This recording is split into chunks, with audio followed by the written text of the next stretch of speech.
to myself, what do I share this morning? And I was like, I mean, I know everybody wants to know about the wedding, but so much has happened since the last time that I was on here live on No Guts, No Story. So for those of you that are watching and it's your first time, drop in the comments, first time.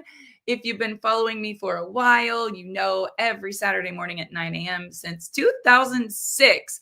Before Facebook, I actually used to dial into Eagle teleconferencing. And this is just my purpose. It's my passion. I love bringing great energy. And today, oh my goodness, I don't even know where to begin. So a couple of weeks ago, I came live on 4th of July weekend. It was a quiet weekend. Dave and I spent the weekend together at the lake, no family. We ended up missing fireworks. It was a very different energy than what I have today. But let me tell you, I did some things that day that I had no idea how it would impact my life over the next 2 weeks. And nobody knows. So I'm going to share a little secret with you that nobody knows. I know you guys have all been following the wedding and the travels and the father-daughter dance, which was, oh my God, the most beautiful 2 minutes of my life. So proud of Callie and Darian. And I was sitting there reflecting on how this whole thing began, right? It's crazy when you look back at the dreams, the goals, the journals. There are no coincidences in life. And you yourself start manifesting things. Every thought is a prayer, and every prayer is answered from conception. Like the day that you are born, there is a gift that you have. There is a talent that you have. The Lord blessed you with something that nobody else has. And you're different. I want you to know you're so different. And when you feel something, when you feel drawn to something, when you feel a desire or a dream or a passion or a purpose, you can't ignore that, right? So, I look back to conversations with Callie since she was a little girl. And the crazy, crazy thing is her entire bedroom walls were covered with Michael Jackson. Like this girl has been dreaming of being a Jackson since she was a little girl. And this week she became Callie Jackson. And it's funny because you don't think about it at the time, but those desires that you have, who you're going to marry, where you're going to live, what you're going to do, like what you want wants you. That's the thing. The butterfly effect, if you will, the Holy Spirit that is within you. Like you need, what I want to say to you today, whatever is in your heart, stop ignoring that. I want you to write it down. I want you to think about it every single day. I want you to dream about it every single day, no matter what happens, to take you off course, because spiritual warfare is a very real thing, right? There's ebb and flow in life. The timeline of your life is going to be crazy. Like you're going to have a time where you're a 10-year-old dreaming of being a fireman, right? And you're over here and you're 10 and you have this dream, and then you have 8th grade graduation, and then you have high school, and then you have high school graduation. And then maybe there's college. Maybe you quit college. Maybe you go back to college. Maybe you have a breakup. Then maybe you have a great relationship. Then maybe you have a bankruptcy. Then maybe you get a new job. Then maybe you get fired from your job. Then maybe you get an even better job. And this line that everybody has from grade school, middle school, high school, it might go all the way down at times. What I want you to understand is these lows are where you get the momentum that take you higher than you've ever been. But so many people stay stuck in the lows. And Dave and I have done entire courses. Dave does the Thinking Cure. He has a book called The Thinking Cure. If you don't know about it, you should read it, because I want to tell you, you yourself are co-creating the movie. You yourself are the ones that are putting power towards what you want or what you don't want.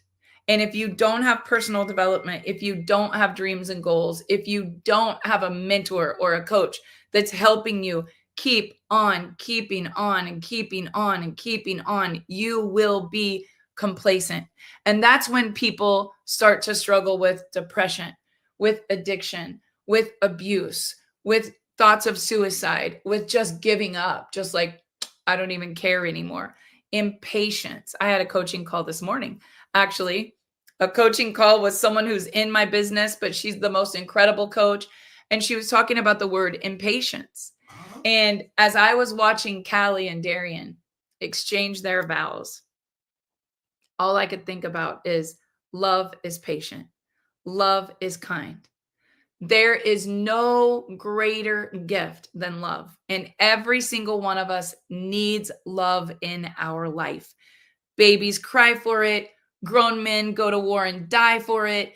You need that feeling of significance, importance. Someone values you. Someone loves you. When a baby is born and they're in that infant crib at the hospital, there's a reason why someone is holding them and loving them the entire time that you're recovering, because they need love to breathe and survive. And we live in a world where so many people are struggling for intimacy. There isn't a real love. There is a very fake facade for many, many people because of social media, because of the comparison game, because people think that this is what success should look like, or this is what marriage should look like, or this is the timeline that you should get married, have kids, have a job, do all the things. Here's what I want to tell you. You're right on time, and you're probably ahead of all the rest if you will just quit comparing yourself to what everyone else has. And this week, I had a real epiphany. So I must say, July 12th was the most beautiful, perfect day that I have had in many, many years, probably since I became a mom or a grandma. If you know, when your children get married, you're so happy for them, because as a mom, we long to see our children succeed, feel loved, achieve. Like, I think as a mom, maybe I'm weird. No, I must be weird, because I know there's a lot of moms that I'm like, how can you not care about this, right? I do have a very empath heart, a very empath heart. In fact, yesterday, while I was watching the entire world post about a complete stranger who had an affair and was on a kiss cam, while the whole world was sharing it, don't let me shame you, don't let me hurt your feelings, my empath heart was literally praying for the children, the family, the mother, the mom, because I've been that person who someone in my family had something go viral and it affected every single person that loved that person. So if I could get on my soapbox for 1 minute, love is the highest vibration of all. My grandmother taught me, if you don't have anything good to say, don't say it at all. And for us to judge anyone, I don't care if it's a child abuse, an affair, a murderer, I don't care who it is and what they did. For us to judge, that is not our place. Pray for them more than you talk about them, because that is their journey. That is not yours. And I have always made sure that I had enough dreams and goals and purpose in my life that I didn't have to get caught up in anyone else's drama. There's enough of it already, right? What is my purpose? What is my passion? Here is what it is. I want to help you get from where you're at to where you want to be, which is success, love, happiness, joy, significance, freedom, and amazing health. Just authenticity is the highest vibration of all. And for me to not tell you how I felt this week, I don't think I could do it. So let me start by saying 2 weeks ago on Saturday, July the 4th or 5th, whatever day that was, I was feeling alone. I was missing traditions. I was missing my grandkids. I was wishing that I had everyone at the lake, which I'm going to. The kids are landing today at 4:00, and I'm going to have the boys, Lola, all my grandkids for a week, and we're going to go to the lake. So I'm so, so excited for that. But 2 weeks ago, I was looking at all the families on the boat, all the families skiing, all the families doing fireworks, having barbecues. And Dave and I were doing a pretty mundane thing. We were doing yard work. We were working on our rentals. I had a crazy situation with an Airbnb. I actually helped the cleaning lady that day scrub all the toilets, scrub all the floors. Dave mowed 3 lawns. And I took the cutters and I went out in the garden. This is wedding week, mind you. We were leaving 72 hours later. And I took the cutters and the meat cutters, if you can imagine. Dave was like, there's cutters in the garage. I was so bored. I don't chill very well. And I just work. So I went and I cut every single weed that was popping up out of the bushes. And I was thinking to myself, why did I fire the landscaper that was on contract that came every single week and did this when we weren't here? Because I'm so frugal, I didn't want to pay him to do it if we were going to be there and we could do it. Dave's like, how much money do I have to make before you think you don't have to pull the weeds, right? But I did it. I weeded the whole garden, and it was a hot, blistery day. And I took all those weeds and I threw them all on the hot cement, and I let them lay out there all day. And about the time we decided to get in the car and drive home, I thought I should go throw all the weeds in the dumpster before the renters come to stay in the houses that we had rented because we were going to be in Mexico for the week. And there were so many of them, I picked them up like this and I carried them load after load and I put them in the dumpster. And then we got in our cars to drive home. Dave and I had 2 separate cars. It's about a 7-hour drive to the lake. And I already had my wedding suitcase packed here waiting at the house because I knew I was going to 4th of July with Dave at the lake. And then we were going to come back, get the wedding suitcases, grab Brooklyn, and we were going to be off to the airport, off to Mexico for this beautiful destination wedding that Callie had planned for 2 solid years just to be perfect. And it was. I was so excited. The mother of the bride, right? So my mother of the bride dress is in Kansas City at the tailor in plastic. And all of my Mexico clothes are here in a suitcase. And all of my lake clothes were with me. So I was just coming home to switch out suitcases and go get on a plane. So coming home, I noticed there was a little black spot on the inside of my arm. And I told Dave in the kitchen at the lake, like, what is that? It almost looked like a little mole. And I haven't told anyone this, but this is what I've been dealing with 2 weeks. And it wouldn't come off. So I scratched it. And then I even got one of those little Brillo pads. I was like, maybe it's paint. And on my veins, I was rubbing, right? And it wouldn't come off. And Dave was like, well, I don't know what it is. Maybe try some acetone or some, like I was about to spray bleach on my skin. Wouldn't come off. So I got in the car. My favorite thing to do when I drive, I worked the whole way home, did all my phone calls, 7 hours on the road, got everything caught up on a Sunday, driving home, ready to get on a plane on Tuesday. And on the way home, I didn't think much about it, but it was kind of irritated. So we were almost home. And right before I left, I've had a brand new hood in my kitchen since Christmas, but it never had the vent. And the week before I left, I was trying to get things done. I had an electrician come out finally, hooked up this beautiful vent that would go under my hood and it would suck out the smoke, if there was bacon or something. So it basically had a motor, 2 big vents. It was really expensive, but it was inside this custom made iron hood.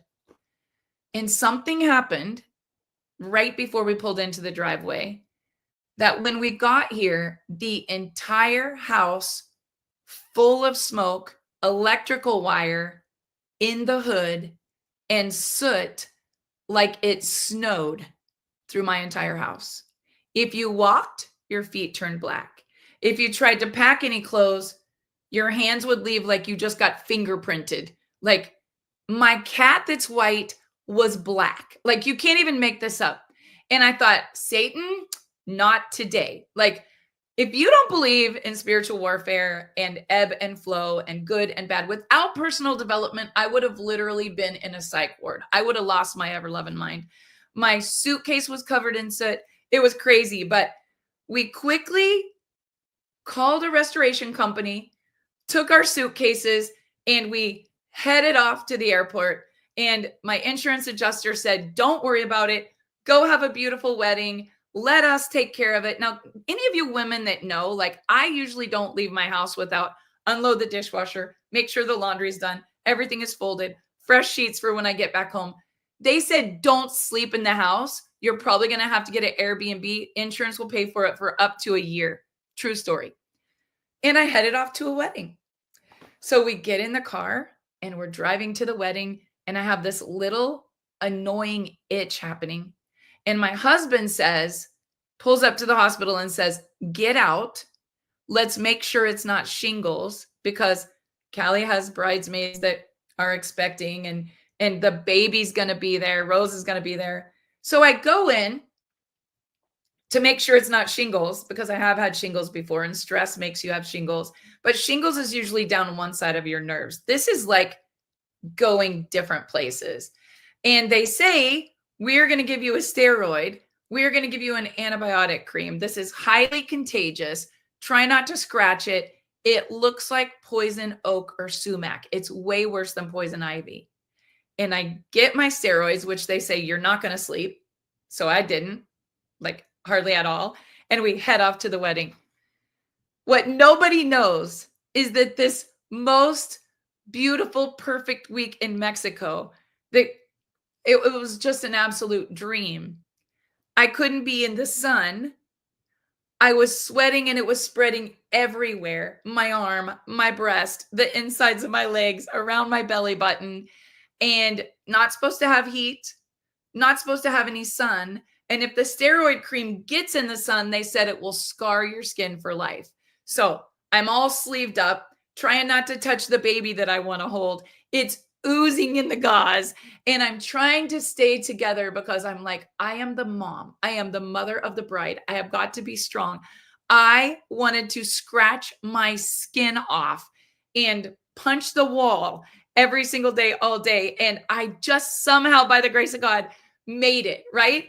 But I will tell you, it was a conditioning for me, because having to go sit in the room when everyone was in the infinity pool and everyone's there with their romance.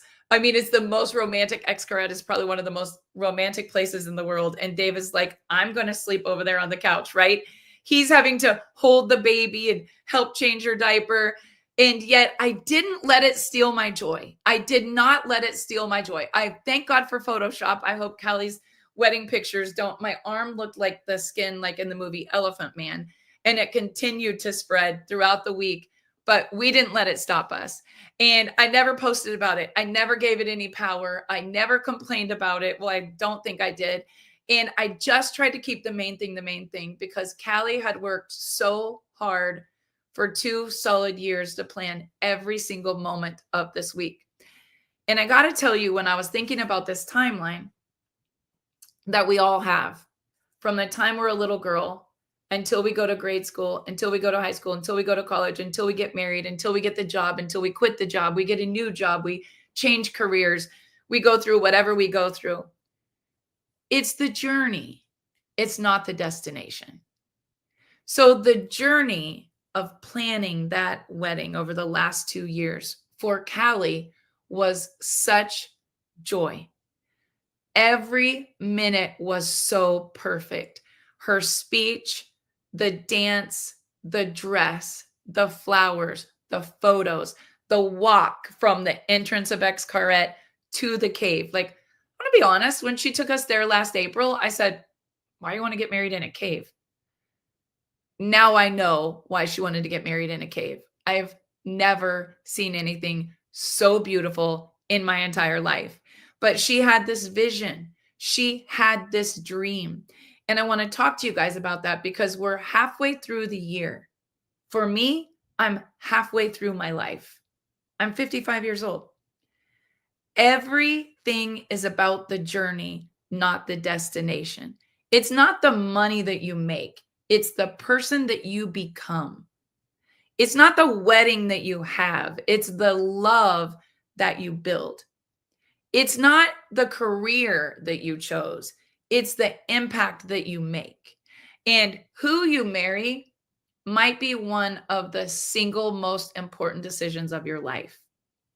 And Napoleon Hill talks about it in 17, the irrefutable laws of success. Like, who you choose as a spouse does have a lot to do with your happiness. Someone that is compatible, someone that is going to build you up, someone that is going to love you, someone that is going to value you, someone that's going to maybe balance out what you're not good at. And man, opposites attract, right? Quit trying to change your spouse to be you. Think about what gifts you have and the talents that you have, and then think about what gifts they have and the talents that they have. And the communication that happens is probably one of the most important things. I believe that the reason that most relationships go south is because they stop setting the goal. They stop having the dream. They stop being on the journey, and it's like they just arrived at the destination. Complacency, idle time, too much leisure time is so unhealthy. You've got to be growing. You're either going to be growing or you're going to be sliding. Like, you're not going to coast up a hill. And we're all on this planet for a very short time. We think it's about certain things, but when you get to my age, you realize it really has nothing to do with those things. At the beginning of your life, you want to go to school, you want to get a job, you want to get your first house, you want to marry the man of your dreams, then you want to have babies, then you want to be all about your babies. Like, probably the only thing that makes you more happy than the day you get married is the day that you become a mom and dad, right? And then your entire life is about these humans that you created, that you love more than yourself, even though you shouldn't. And everything you do and everything they feel, you feel. So as a mom, I have to say, this week was one of the happiest weeks of my life. And the most incredible blessing is that all three of my children were in the same room, laughing and dancing and celebrating their little baby sister with a joy that our family has not had in so many years. What brings joy to your life? What is it? What it really is being with the people that you love and having time with those people. Money can only take you so far. It is a very empty feeling when you're sitting in a beautiful lake home on a holiday by yourself. You can have the mansions, you can have the cars, you can have the boat, you can have all the things. Give me time with the people that I love. That is the only thing that makes me happy. And not just my children and my family, which we didn't have a whole lot of family there.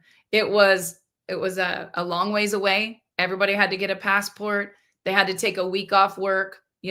Some people did, some people didn't. It didn't matter. Whoever was there was there.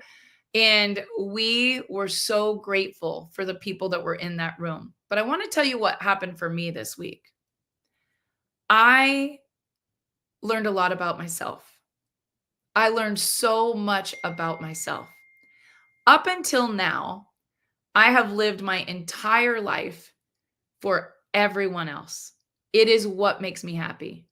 I live my life to love my children, encourage my children, build legacy with my children. I live my entire life to save the addict, help the homeless, repair the relationship, give to the people that don't. Like, I just have always been a person that contribution, it is my number one need, right? And I want to tell you what I learned about myself this week. A complete stranger I never met sent me a book. I met her one time in Texas, took her on a tour of our facility, and she sent me a book, and I took it on the trip. As luck would have it, I spent a lot of the trip sitting in an air-conditioned room. 90% of the time I was in the room with the baby. Rose doesn't do well in heat either. She got a heat rash. So we sat in the room. I sat on my balcony and I read a lot. Now, my mom was there, 70 plus years old. She went to Xcaret Explore. She rode the ATVs. She swam in the caves. She did the lazy river. She was up at 7 in the morning watching the ocean. She was up at midnight laying on a park bench watching people zip line through fire. Like, my mom got the full experience, right? And I really had looked forward to spending time with my mom. But as luck would have it, we were together at the wedding, and I didn't get to do a lot of the things that everyone else did. So I sat in my room and I read and I journaled and I prayed a lot. And the book that I read is called Halftime. And it asks you a lot of really hard questions. I reflected so much listening to Callie's speech. I posted it on my wall. If you guys didn't hear her speech, you should go watch it. This girl is a dreamer.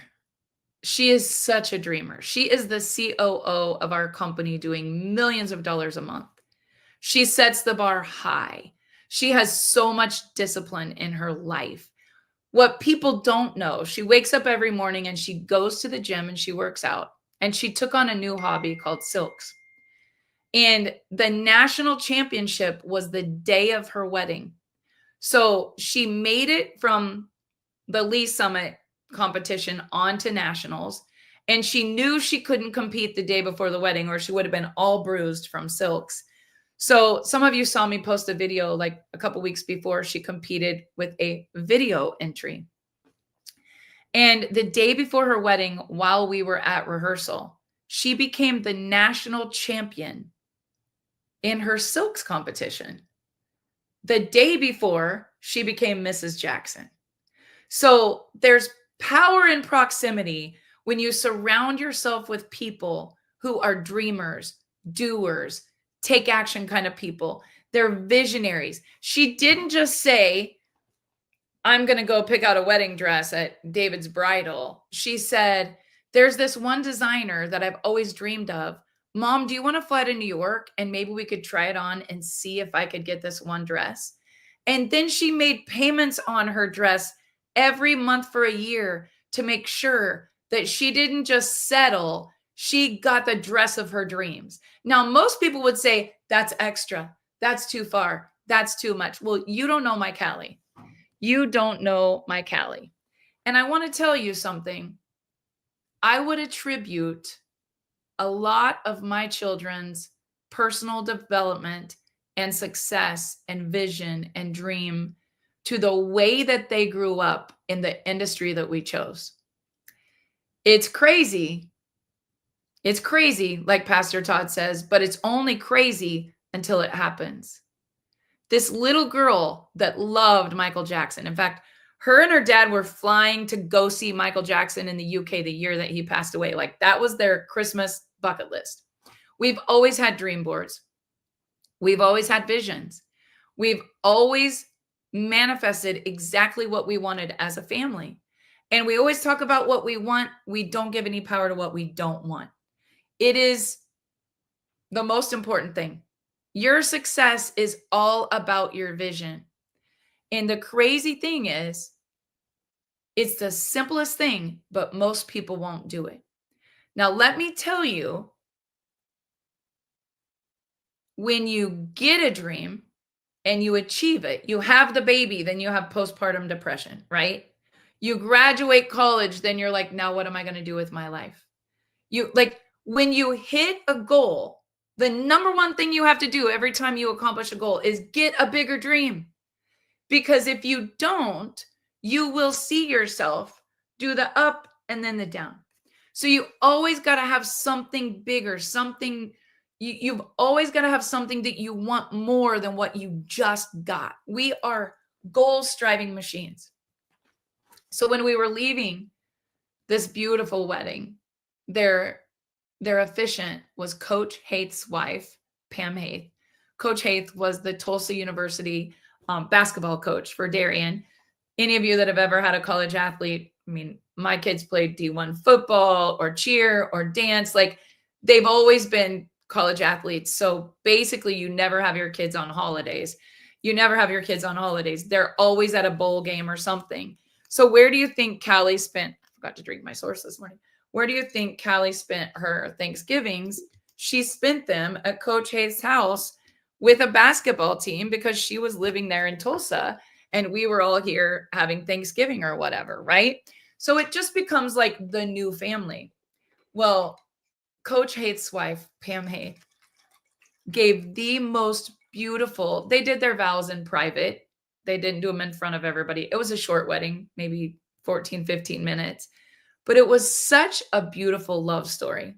How Callie and Darian met, how he slid into her DMs after she had been through a breakup, an 8-year relationship, and then a breakup. She was a K-State cheerleader. He slides into her DMs. She doesn't tell her mom. Of course, don't tell mom because mom would, probably be extra. She called her daddy and said, Dad, I'm driving on ice to Tulsa. It was Easter. Their first date was church on Easter weekend. And everything I ever prayed for, I think the word would be patience. You got to be patient. We all want our dreams and goals. We compare ourselves to what everyone else has. We think our life should be a certain way. We say, why does this have to happen to me? Or why does that have to happen to me? Or why did this person get pregnant right away? And I've been trying to have a baby for 10 years. Or, why did we always compare ourselves. Why did this person make the NFL team and I didn't? Or why did this person get the great job and I'm still struggling to find a good job? Here's the thing. God has a plan for you to prosper you, not to harm you, to give you hope and a future.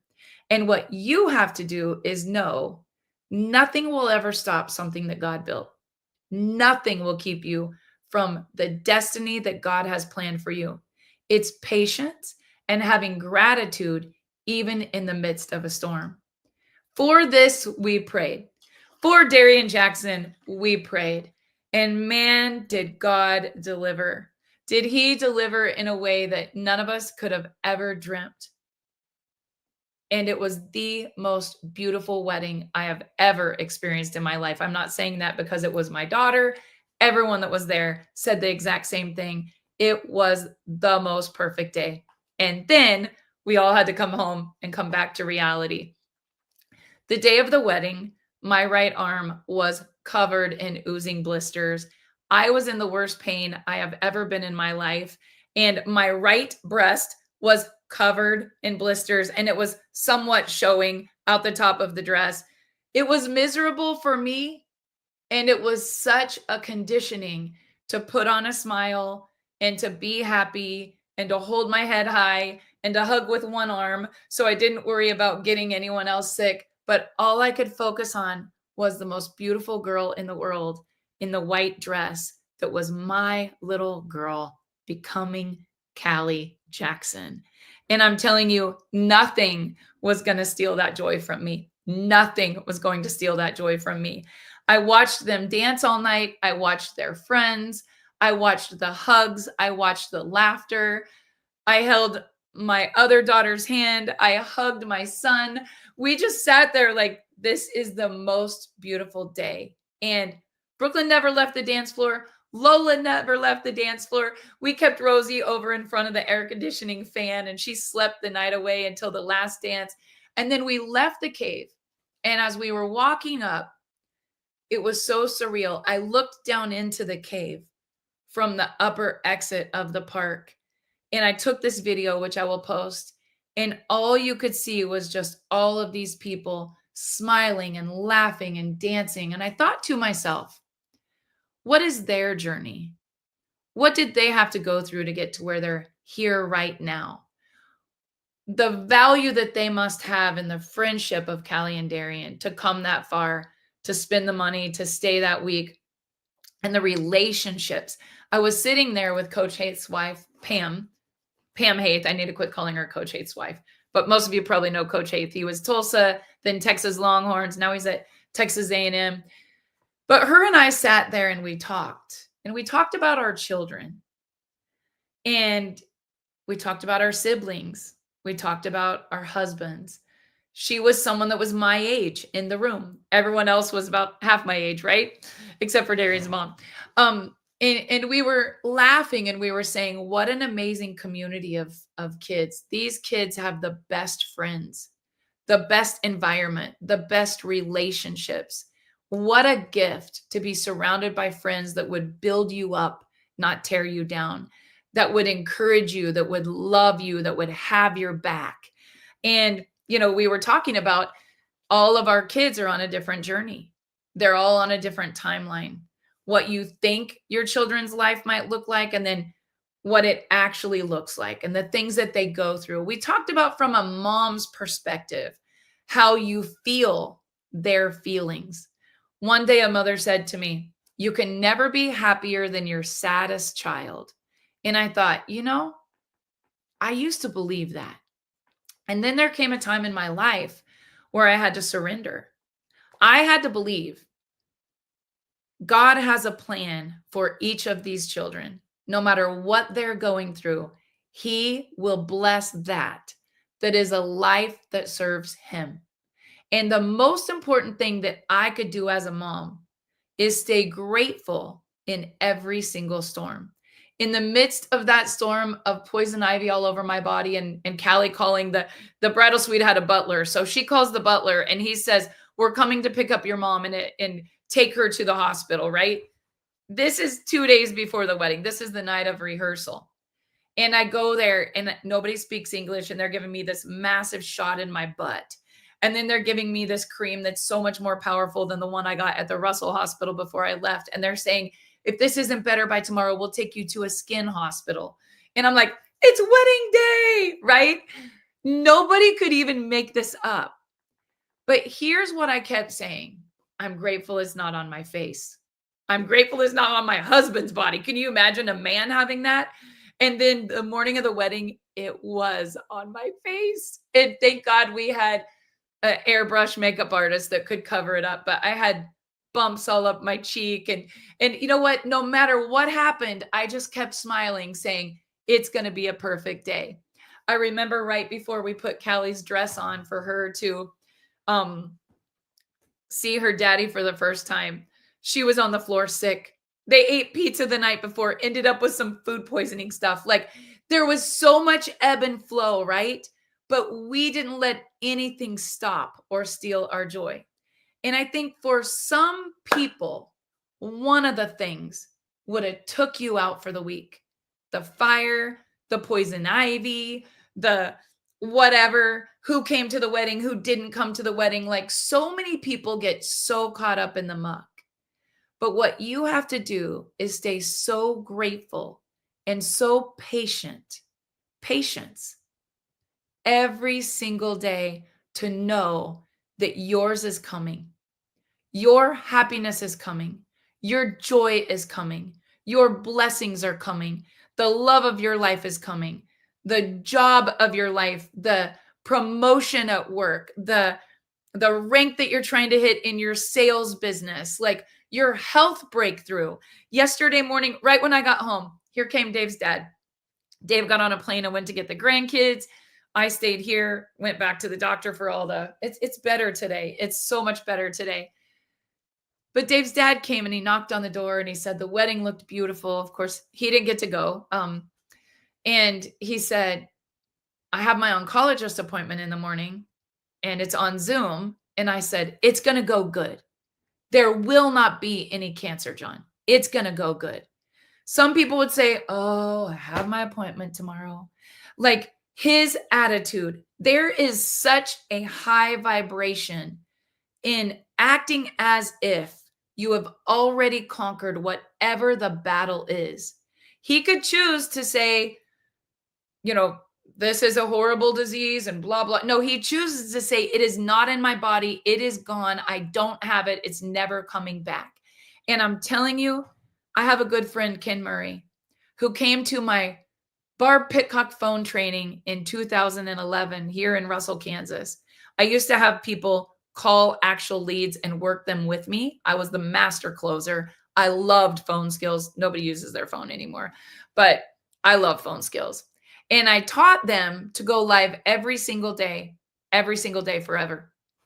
This man, Ken Murray, has not missed one day since 2011. He is fighting for his life in a hospital in Chicago. And if you go see every day, he has cancer of the bladder. They removed his entire bladder this week. He doesn't have a bladder anymore. He's been in the hospital all through the wedding. I've been texting him. Every day he goes live with the Ken Murray Kingdom Moment. And if the only thing he can do is look outside and see trees and birds, he is so grateful for one more day of breath, for one more day of nature, for one more day of all the things that the Lord has created that are such a miracle in your life. And if I could challenge you to do anything, stop complaining, stop tearing people down, stop gossiping, stop judging, stop sharing negative stuff. If it doesn't build people up, don't do it, because what you put out is going to come back to you. And I hate to tell you this, but you're creating a life of prolonged suffering when you're focusing on everything that somebody did wrong to you, anything that wasn't fair, anything in the world that you don't agree with, anything that you think is bad. Don't give it any power. The devil is putting it there to distract you from your dreams and your goals. And not for 1 minute was I going to let a fire in my house or poison ivy all over my body or anything wrong that has happened within any area of my life steal my joy for even 1 minute.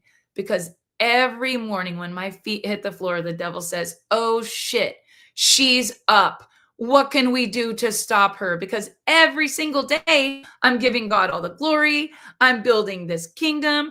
I'm building this empire. I'm creating this legacy. I'm having positive impact on people's lives. Do you know the lady that cleaned my house all week with a Kim scrubber, like my ceilings look like you did a black shoe polish all over them. It's just my entire house ceilings are rubbed with like a black shoe polish rub. Everything has to be repainted. Good thing this room is black. You can't see it.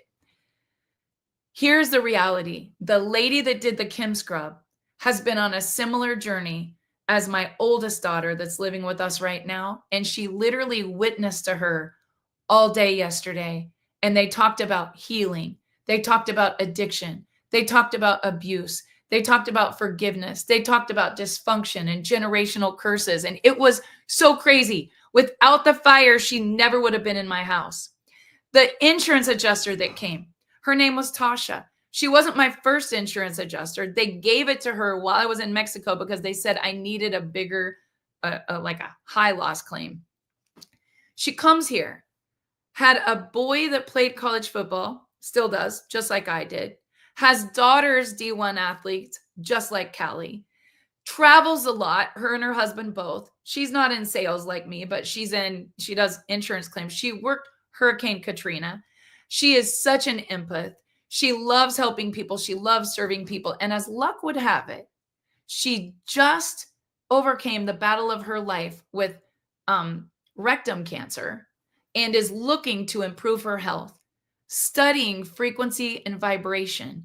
And I gave her everything, including the pendant, which she's wearing, and how those 11 harmonic frequencies can boost your body no matter what you're going through.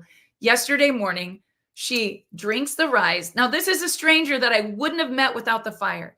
If you don't think that God connects every single dot in the dot to dot to make it the picture that you didn't see until you finish the dot to dot in the coloring book, God is lining up all the dots, guys. The lady yesterday morning, I gave her, so this is a glass bottle with a tuned lid, $39. I gave her packets of Rise, less than a Starbucks. She mixes it yesterday morning. I told her, I said, you've got to use the source. Like if you're battling cancer, you got to understand, where does cancer survive? In an acid environment. What creates acid? Stress, toxins, all the EMFs in the world that we're bombarded by. Do you know children's bones and skulls are so much thinner than ours? And they're exposed to more EMF than we are, literally on their devices all day long, just lowering their vibrations. It's the silent killer nobody even knows about. And this lady spends every day with her device in her car, working a claim, measuring with all these electronics, all this Wi-Fi. I hooked her up. I didn't even know the lady, but I hooked her up. And I said to her, this is where it gets really crazy. I said, I should be in Glendale, Arizona tonight. My husband is there with the grandkids. And I should be at the Morgan Wallen concert. It was on my bucket list right after the wedding, but I'm not in Glendale. I'm not at the Morgan Wallen concert. I'm here with you in my house, covered in poison ivy, cleaning up a fire. But we did have the most beautiful, perfect day at a wedding last Saturday. And she looked at me and she said, my daughter is on a plane with a backstage pass. She's meeting Morgan Wallen tonight. I'm going to get you the pictures. And I called my husband. I called Dave and I called Chance and I said, that's it. The universe just put my new best friend right in my kitchen. I gave her the products. Here's what she said to me yesterday morning. I'm going to read you the text. Drank the rise. How long am I going to feel this good? I haven't felt this good in so long. Does it wear off? I took it at 8 in the morning. When can I take it again? I don't want to lose this feeling. Now, who knows where this is going to go? But I want to tell you guys something. Whether it's the fire, whether it's the poison ivy that landed me in a room to read a book, whether it's the fact that I sat there and bonded with my little granddaughter in air conditioning while everyone else was enjoying a beautiful park for 4 days. I don't know why. Why do certain things happen to certain people in a different way they happen to other people? Don't question it. Surrender. Know that God has you exactly where you're supposed to be right now. And know that He is going to bless you 10 times for any pain that you've been through, any heartbreak that you've ever had, any business deal gone bad, any house fire, anything that's ever happened. God is going to bless you 10 times for every single bit of the burden.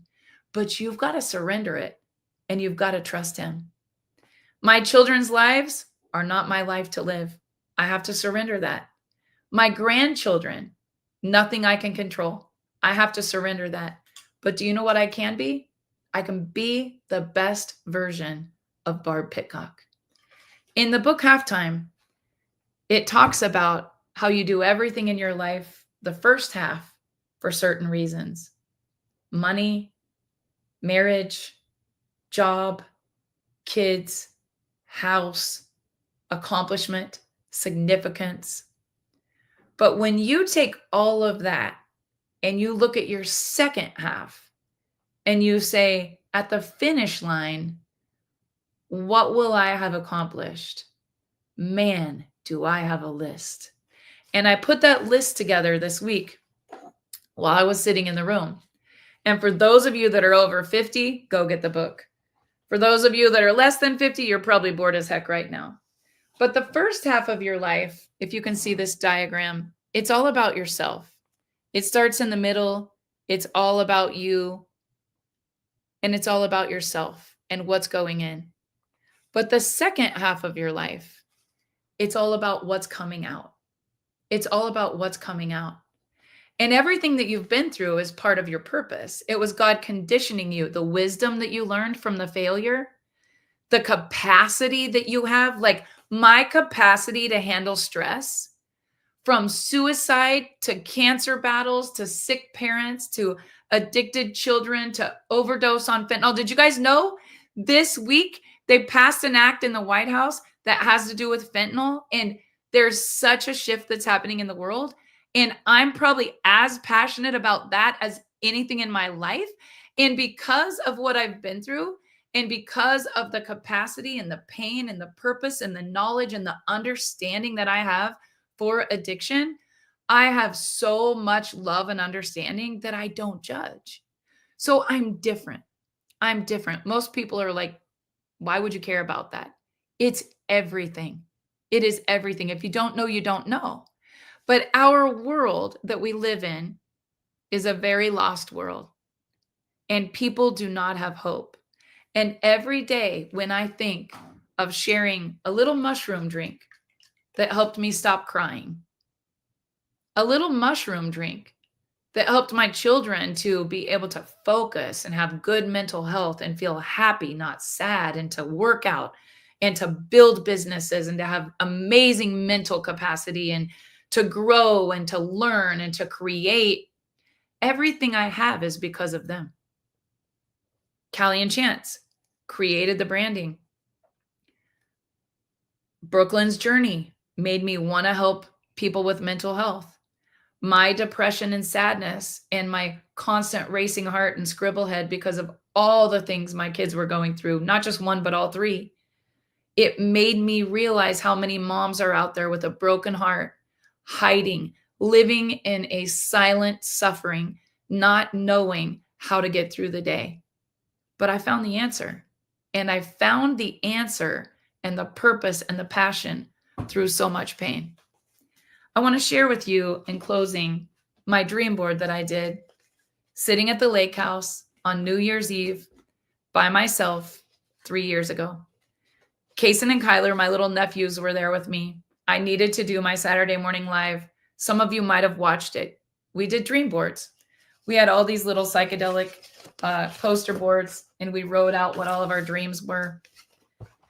It was New Year's Day, and it was 2023. I wrote my family goals. My kids hadn't been together for a holiday in many years. Didn't have a family picture for 5 years until this weekend.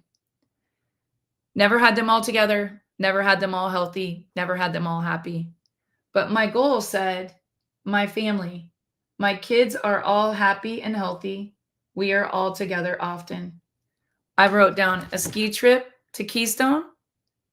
That was something Chance wanted to do with his kids, and a wedding that was planned. Wedding wasn't even planned yet. I was in a stage with no income, hadn't really launched big yet. My financial goals, they said, I have 12 leaders earning 6 figures. My company will be at 1 million a month by 2024. I didn't have a company, guys. I had a beta testing Black Friday Taste the Mushrooms launch. I wrote, it feels so good to have paid off all my mortgages and my vehicles, debt-free with real estate cash flowing, and my savings is back in the bank. See, I had just taken all my savings out. I had just liquidated a med spa and Dave's childhood home and my best Airbnb and wired all the money to Dallas, Texas to create a mushroom drink that nobody had tried yet. My personal goals, I said, I love helping people. My new book is published. My new book is not published, but I did help my top leader publish her book. So that gives me a little credit. Instead of doing my book, I told Marina Simone, we should publish your book because her story was so powerful. And we were in those beginning stages of the launch of the company. My health was terrible, but I said, I feel amazing. I'm sleeping good. Back then I slept maybe 4 hours a night. I said, I exercise daily. My weight is maintaining 145. I'm about 150, but I've been at 145 before a Mexico trip. And my spiritual goals said, I'm active in a church that I love. About 2 months ago, I found a church at the lake that I love. About a week ago, the wedding that we dreamed of on those boards all came to fruition. My children were all in one room. I am healthy. I sleep. I'm telling you, the secret to your success comes in patience, writing it down. If you don't do step number 1, there's nothing that I can do to help you. You have to write it down as if it has already happened, and you have to praise him in the middle of the storm. See, when I was writing these down, my daughter was locked in a house she wouldn't come out of, a house with a lot of drugs. Our relationships were very distant. I had just buried my mother-in-law. Holidays were lonely. There weren't family pictures. I was overweight. I didn't sleep. I missed my daughter. She was in Germany. Darian was playing basketball over there. My other daughter was right here in town, but I rarely saw her or knew if she was okay. And my son was living in Arizona with all of my grandchildren who I didn't see a whole lot. I tried to fly there when I could, but I had a dream. And I'm saying this to you because whether you're a young girl like Callie Pitcock, dreaming of the right man, dreaming of the wedding, dreaming of buying a house, dreaming of having your own business, whatever it is, whether you're someone that's middle-aged like me and you're going through a battle that nobody knows, it all begins with a dream. And when you say, God, I need your help, I surrender it all, I'm telling you, he is going to show up. You got to get off the throne. You're not Jesus. You're not God. Get off the throne. Quit trying to control it and cure it and fix it and change it. Quit trying to please everyone and just get on your knees and ask. And I'm going to tell you, God will take you places that you've never been. Whether you're a believer or not, there is a greater power in this universe that wants to give you every single one of your dreams and goals. And the longer we try to do it on our own, the longer we struggle. And the minute we put God first in our life, above everything else, he will show you the breakthrough. It can happen just like that. I saw it happen for Callie and Darian. What they prayed for, there couldn't have been a more beautiful marriage. And I couldn't be more excited for them and the things that God's going to do in their life. But they have worked hard at it. They put God first in their life. They did a lot of counseling. They did a lot of church. They did a lot of prayer, and they made commitments. And I think when you make a commitment for better, for worse, it's not just two. It's not just two. When you have God in the middle of that, and there's three, there is a bond that nothing can break. And it's not just you and your spouse. It's with you and your kids. It's with you and your grandkids. In my opinion, it's the most important message that I can give you. So put God first. He'll take you places you've never been. I love you guys. I hope you enjoyed all the pictures. I got lots more to share when I get them. And I will see you next Saturday on No Guts, No Story. Mwah.